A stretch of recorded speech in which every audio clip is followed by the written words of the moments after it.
गणेशाय नमः। भक्तजनों, आज हम सुनेंगे श्री बृहस्पतिवार व्रत की कथा। कथा प्रारंभ करने से पहले एक बार मेरे साथ कहिए, बोलो विष्णु भगवान की जय, बोलो बृहस्पति देव की जय। चलिए कथा प्रारंभ करते हैं। भारतवर्ष में एक प्रतापी और दानी राजा राज्य करता था। वह नित्य गरीबों और ब्राह्मणों की सहायता भी करता था। वह बात उसकी रानी को अच्छी नहीं लगती थी। वह ना ही गरीबों को दान देती थी और ना ही भगवान का पूजन करती थी, और राजा को भी दान देने से हमेशा रोका टोका करती थी, मना किया करती थी। एक दिन राजा शिकार खेलने वन में गए हुए थे, तो रानी महल में अकेली थी।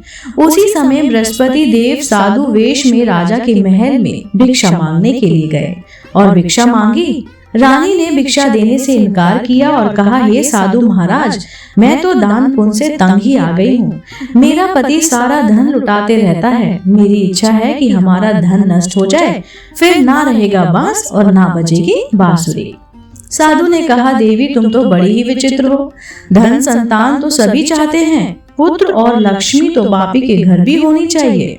यदि तुम्हारे पास अधिक धन है तो भूखों को भोजन दो, प्यासों के लिए प्याऊ बनवाओ, मुसाफिरों के लिए धर्मशालाएं खुलवाओ।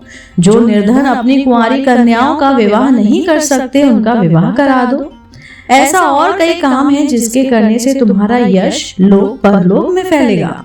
परंतु रानी पर उपदेश का कोई प्रभाव न पड़ा। वह बोली, महाराज आप मुझे कुछ ना समझाएं। मैं ऐसा धन नहीं चाहती जो हर जगह बांटती फिरूं। साधु ने उत्तर दिया, यदि तुम्हारी ऐसी ही इच्छा है तो तथास्तु, तुम जैसा करना। एक काम करना कि बृहस्पतिवार को घर लीपकर पीली मिट्टी से अपना सिर धोकर स्नान करना, भट्टी चढ़ाकर कपड़े धोना। ऐसा करने से तुम्हारा सारा की सारा धन नष्ट हो जाएगा। इतना कहकर वह साधु महाराज वहां से आलोक हो गए। साधु के अनुसार कई बातों को पूरा करते हुए रानी को केवल 3 बृहस्पतिवार ही बीते थे कि उनकी समस्त धन संपत्ति नष्ट हो गई। भोजन के लिए राजा का परिवार अब तरसने लगा। एक दिन राजा ने रानी से बोला कि हे रानी, तुम यहीं रहो, मैं दूसरे देश जाता हूँ, क्योंकि यहाँ पर तो सारे लोग मुझे जानते पहचानते हैं, इसलिए मैं यहाँ पर कोई छोटा कार्य नहीं कर सकता। ऐसा कहकर राजा प्रदेश को चले गए। वहां वह जंगल से लकड़ी काट कर लाता और शहर में बेचता। इस तरह वह अपना जीवन व्यतीत करने लगा। इधर राजा के प्रदेश जाते ही रानी और दासी दुखी रहने लगी। एक बार जब रानी और दासी को 7 दिन तक बिना भोजन के रहना पड़ा, तो रानी ने अपनी दासी से कहा कि हे दासी, पास ही के नगर में मेरी बहन रहती है। वह बड़ी ही धनवान है, तो उसके पास जा और कुछ लेकर आ जा, ताकि थोड़ी बहुत गुजर बसर हो सके। दासी रानी की बहन के पास गई। उस दिन बुधवार था। रानी की बहन उस समय बृहस्पतिवार व्रत की कथा सुन रही थी। दासी ने रानी की बहन को अपनी रानी का संदेश दिया, लेकिन रानी की बड़ी बहन ने कोई उत्तर नहीं दिया। जब दासी को रानी की बहन से कोई उत्तर नहीं मिला, तो वह बहुत ही दुखी हुई और उसे क्रोध भी आया। दासी ने वापस आकर रानी को सारी की सारी बात बता दी। यह सुनकर रानी ने अपने भाग्य को कोसा।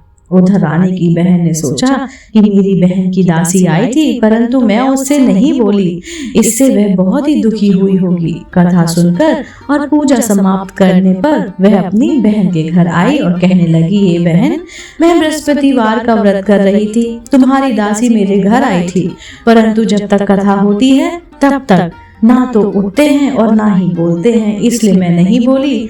कहो दासी क्यों आई थी? रानी बोली, बहन तुमसे क्या छुपाऊं, हमारे घर में खाने तक को अनाज नहीं है। ऐसा कहते कहते रानी की आंखें भर आई।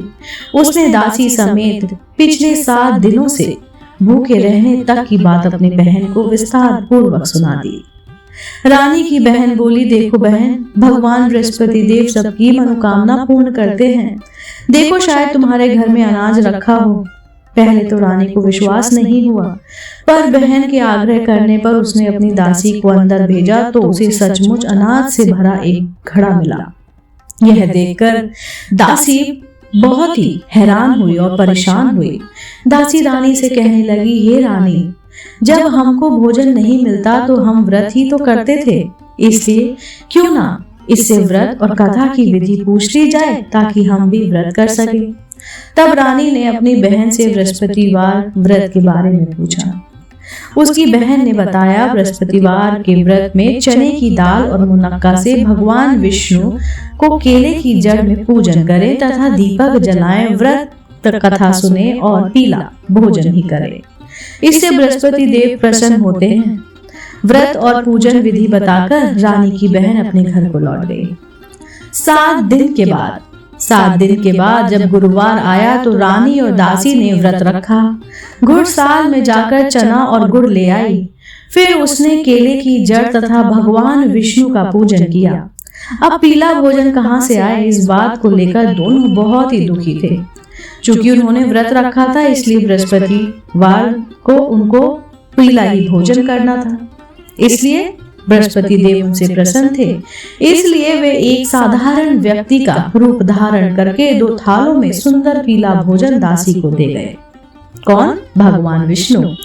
भोजन पाकर दासी तो बहुत ही प्रसन्न हुई, खुश हुई और फिर रानी के साथ मिलकर खुशी खुशी भोजन ग्रहण करने लगी। उसके बाद वे सभी गुरुवार को व्रत और पूजन करने लगी। बृहस्पति भगवान की कृपा से उनके घर फिर से धन संपत्ति में भर गए, परंतु रानी फिर से पहले की तरह आलस्य हो गई। तभी दासी बोली, देखो रानी, तुम पहले भी इस प्रकार आलस्य करती थी। तुम्हें धन रखने में कष्ट होता था, इसी कारण तुम्हारा सारा की सारा धन भी नष्ट हो गया।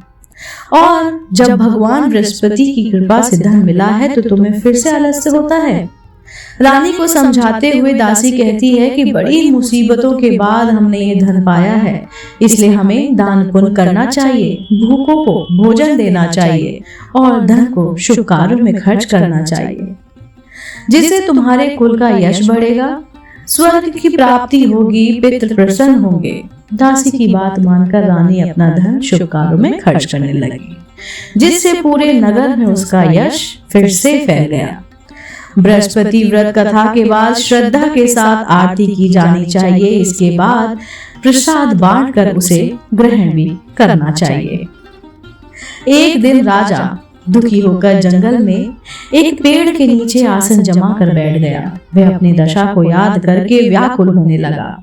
बृहस्पतिवार का दिन था। एकाएक उसने देखा कि निर्जन वन में एक साधु प्रकट हुए। वह साधु वेश में स्वयं बृहस्पति देव थे। लकड़हारे के सामने जाकर बोले, हे लकड़हारे, इस सुनसान जंगल में तू चिंता मग्न क्यों बैठा हुआ है? लकड़हारे ने दोनों हाथ जोड़कर प्रणाम किया और उत्तर दिया, महात्मा जी, आप सब कुछ जानते हैं, मैं क्या कहूँ। यह कहकर रोने लगा और साधु को अपनी आत्मकथा सुनाने लगा।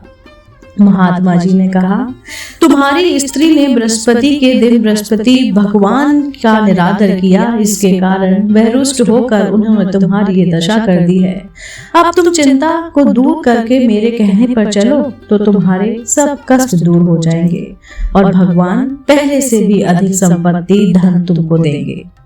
तुम बृहस्पति के दिन कथा किया करो, 2 पैसे के चने मुनक्का आदि लेकर प्रसाद बनाया करो और शुद्ध जल से लोटे में शक्कर मिलाकर अमृत तैयार किया करो। कथा के पश्चात अपने सारे परिवार को सुनने वाले प्रेमियों में अमृत व प्रसाद बांटकर आप भी ग्रहण करो। ऐसा करने से भगवान तुम्हारी सभी मनोकामनाएं पूर्ण करेंगे। साधु के ऐसे वचन सुनकर लकड़हारा बोला, हे प्रभु, मुझे लकड़ी बेचकर इतना पैसा नहीं मिलता जिससे भोजन के उपरांत कुछ बचा सकूं। मैंने रात्रि में अपनी स्त्री को व्याकुल देखा है, मेरे पास कुछ भी नहीं जिससे मैं उनकी खबर मंगा सकूं। साधु ने कहा, हे लकड़हारे, तुम किस बात की चिंता मत करो। बृहस्पति देव और बृहस्पतिवार के दिन तुम रोजाना की तरह लकड़ियां लेकर शहर में जाओ। तुमको रोज से दुगना धन वहां पर प्राप्त होगा, जिससे तुम भली भांति भोजन कर लोगे तथा बृहस्पति देव की पूजा का सामान भी आ जाएगा। इतना कहकर साधु अंत ध्यान हो गए। धीरे धीरे समय व्यतीत होने पर फिर वही बृहस्पतिवार का दिन आया। लकड़हारा जंगल से लकड़ी काटकर किसी शहर में बेच आया। उसे उस दिन और दिन के अधिक ज्यादा पैसा मिला। राजा ने चना गुड़ आदि लाकर गुरुवार का व्रत किया।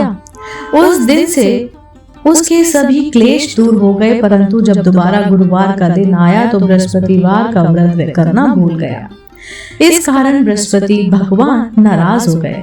उस दिन उस नगर के राजा ने विशाल यज्ञ का आयोजन किया तथा शहर में ये घोषणा कर दी कि कोई भी मनुष्य अपने घर में भोजन ना बनावे, ना आग जलावे। समस्त जनता मेरे यहाँ पर भोजन के लिए आवे। इस आज्ञा को जो जो ना मानेगा उसे फांसी की सजा दी जाएगी। इस तरह की घोषणा संपूर्ण नगर में करवा दी गई। राजा की आज्ञानुसार शहर के सभी लोग भोजन करने आए, लेकिन लकड़हारा कुछ देर से पहुंचा, इसलिए राजा उसको अपने साथ घर ले आए और ले जाकर भोजन करा ही रहे थे तो रानी की दृष्टि उस खूंटी पर पड़ी जिस पर उसका हार लटका हुआ था। वहां पर उसको वो हार दिखाई नहीं दिया। रानी ने निश्चय किया कि मेरा हार इस मनुष्य ने चुरा लिया है। उसी समय सिपाहियों को बुलाकर उसको कारागार में डलवा दिया गया। जब लकड़हारा कारागार में पड़ गया और बहुत दुखी होकर विचार करने लगा कि ना जाने कौन से पूर्व जन्म में के कर्म हैं जो मुझे ये दुख प्राप्त हुआ है, और उसी साधु को याद करने लगा जो कि उसको जंगल में मिला था।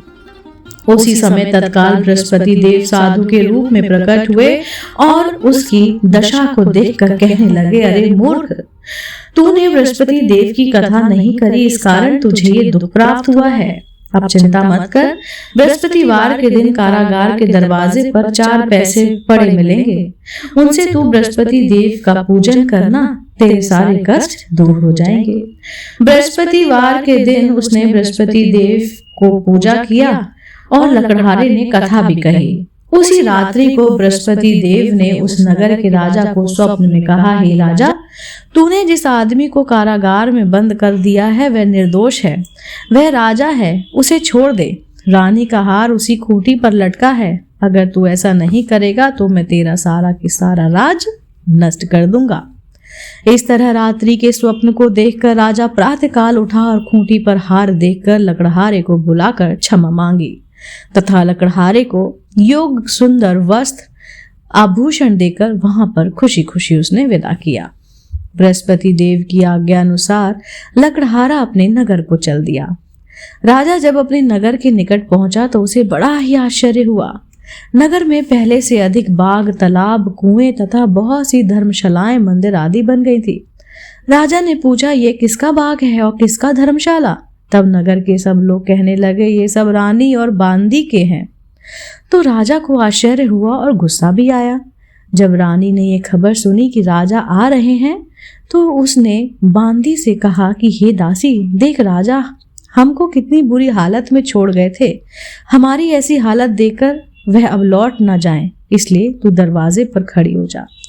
आज्ञा अनुसार दासी दरवाजे पर खड़ी हो गई। राजा आए तो उसने उन्हें अपने साथ लेवा लाई। तब राजा ने क्रोध करके अपनी रानी से पूछा कि यह धन तुम्हें कैसे प्राप्त हुआ है? तब उन्होंने कहा, हमें ये सब धन बृहस्पति देव के इस व्रत के प्रभाव से ही हुआ है। राजा ने निश्चय किया कि 7 रोज बाद तो सभी बृहस्पति देव का पूजन करते हैं, परंतु मैं प्रतिदिन और दिन में 3 बार कहानी तथा रोज व्रत करूंगा। अब हर समय राजा के दुपट्टे में चने की दाल बंधी रहती थी। दिन में 3 बार कहानी वह कहता था। एक रोज राजा ने विचार किया कि चलो अपनी बहन के यहाँ हो आवे। इस तरह निश्चय कर राजा घोड़े पर सवार होकर अपनी बहन के यहाँ पर चला आया। मार्ग में उसने देखा कि कुछ आदमी एक मुर्दे को लिए जा रहे हैं। उन्हें देखकर राजा कहने लगा, अरे भाइयों, मेरी बृहस्पति देव की कथा सुन लो। वह बोले, लो हमारा तो आदमी मर गया है, उसको अपनी कथा की पड़ी है। परंतु कुछ आदमी बोले, अच्छा कहो, हम तुम्हारी कथा अभी सुन लेंगे। राजा ने दाल निकाली और जब कथा आधी हुई कि मुर्दा हिलने लग गया, और जब कथा समाप्त हुई तो राम राम करके करके मनुष्य वह उठ खड़ा हुआ। आगे मार्ग में उसने एक किसान खेत हल चला रहा था। राजा ने उसे देख और बोला, अरे भाई, तुम मेरी बृहस्पतिवार की कथा सुन लो। किसान बोला, जब तक मैं तेरी कथा सुनूंगा तब तक 4 हरया जोत लूंगा। जा अपनी कथा किसी और को सुनाना। इस तरह राजा आगे चलने लगा। राजा के टहलते ही बैल पछाड़ खाकर गिर पड़ा तथा किसान के पेट में बड़ी जोर से दर्द होने लगा। उस समय उसकी माँ रोटी लेकर आई। उसने जब ये देखा तो अपने पुत्र से सब हाल पूछा और बेटे ने सभी हाल उसको बता दिया। तो बुढ़िया दौड़ी दौड़ी उस घुड़सवार के पास गई और बोली कि मैं तेरी कथा सुनूंगी, तू अपनी कथा मेरे खेत पर चलकर कहना। राजा ने बुढ़िया के खेत पर जाकर कथा कही, जिससे सुनते ही वह बैल उठ खड़ा हुआ तथा किसान के बेटे का भी दर्द बंद हो गया। राजा अपनी बहन के घर पहुंचा। बहन ने भाई की खूब मेहमानबाजी की। दूसरे रोज प्रातःकाल राजा जगा तो वह देखता है कि सब लोग भोजन कर रहे हैं। राजा ने अपनी बहन से कहा, ऐसा कोई मनुष्य है जिसने भोजन नहीं किया हो? मेरी बृहस्पतिवार की कथा सुन ले। बहन बोली, ये भैया, ये देश ऐसा ही है कि पहले यहाँ लोग भोजन करते हैं, बाद में अन्य काम करते हैं। अगर कोई पड़ोस में हो तो देखाऊं। वह ऐसा कहकर देखने चली गई, परंतु उसे ऐसा कोई भी व्यक्ति ना मिला जिसने भोजन ना किया हो। अंत में वह एक कुम्हार के घर गई जिसका लड़का बहुत बीमार था। उसे मालूम हुआ कि उसके यहाँ पर 3 रोज से किसी ने भोजन नहीं किया है। रानी ने अपने भाई की कथा सुनने के लिए कुम्हार से कहा और वो तैयार हो गया। राजा ने जाकर बृहस्पतिवार की कथा कही, जिसको सुनकर उसका लड़का ठीक हो गया। अब तो राजा की प्रशंसा होने लगी।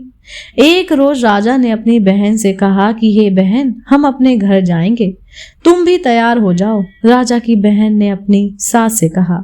सास ने कहा, हाँ चली जा, परंतु अपने लड़कों को मत ले जाना, क्योंकि तेरे भाई के कोई भी औलाद नहीं है। बहन ने अपने भाई से कहा, हे भैया, मैं तो चलूंगी, पर कोई बालक नहीं जाएगा। राजा बोला, जब कोई बालक नहीं चलेगा तब तुम ही क्या करोगी? बड़े दुखी मन से राजा अपने नगर को लौट आया। राजा ने अपनी रानी से कहा, हम निर्वंशी हैं, हमारा मुंह देखने का धर्म नहीं है और कुछ भोजन आदि नहीं किया। रानी बोली, हे प्रभु, बृहस्पति देव ने हमें सब कुछ दिया है, वह हमें औलाद अवश्य देंगे। उसी रात को बृहस्पति देव ने राजा के स्वप्न में कहा, हे राजा, उठ, सभी सोच त्याग दे, तेरी रानी गर्भ से है। राजा ये बात सुनकर बड़ा ही खुश हुआ।